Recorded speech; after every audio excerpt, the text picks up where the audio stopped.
தமிழகத்தின் பல்வேறு பகுதிகளில் இருந்து சொகுசு கார்களிலும் ஏசி வேன்களிலும் கொண்டு வரப்பட்ட உயர் ரக நாய்களின் அணிவகுப்பு சென்னை சேத்துப்பட்டில் நடந்தது. இந்தியா மட்டுமின்றி ஜெர்மனி, பிரான்ஸ், ஆஸ்திரேலியா, அமெரிக்கா உள்ளிட்ட நாடுகளைச் சேர்ந்த பல்வேறு இன நாய்கள் இந்த கண்காட்சிக்கு வந்திருந்தன. தமிழ்நாடு போலீசின் மோப்ப நாய்களும் இதில் கலந்து கொண்டு திறமையை வெளிப்படுத்தின. உத்தரவுக்கு கட்டுப்படுதல், மதித்து நடத்தல் போன்ற பிரிவில் போலீஸ் துறையின் மோப்ப நாய்கள் முதலிடம் பிடித்தன.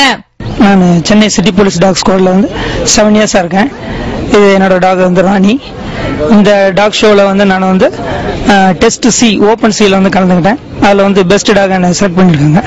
நம்மூர் ராஜபாளையத்து நாய்கள் சிப்பிப்பாறை முதல் Doberman, Alsatian, Labrador dog, bull dog, golden retriever, German shepherd, Pomeranian, சுவிட்சர்லாந்தை சேர்ந்த செயின்ட் பெர்னார்ட் ரக நாய்கள் என விதவிதமான ரகத்தில் பார்வையாளர்களை பயமுறுத்தும் வகையிலும் பரவசப்படுத்தும் வகையிலும் அணிவகுத்து நின்றன.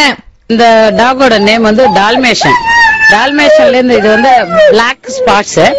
இந்த டாக் லிவர் ஸ்பாட்ஸ். இத லிவர் ஸ்பாட்ஸ் சொல்லுவோம். இதோட ஆரிஜின் ஆஸ்திரேலியால இருந்திருக்காங்க. இம்போர்ட்டட். இதோட ஃபாதர் மதர் எல்லாம் இம்போர்ட்டட். இவங்க பிளே பண்ணி இவங்க எல்லாம் ஷோ பண்ணிருக்காங்க. இதுவும் சாம்பியன் தான், இந்த மேலும் சாம்பியன் தான். ரெண்டுமே போத் ஆஃப் சாம்பியன்ஸ். இந்த கண்காட்சியில் கலந்து கொண்ட பெரும்பாலான நாய்கள் விலை மதிப்பு மிக்கவை. ஏசியில் தான் தூங்கும், விசேஷ உணவு வகைகளையே சாப்பிடும். இதற்கு மாதம் 50,000 ரூபாய் வரை செலவிடப்படுகிறது. கொடுத்து வைத்த நாய்கள்.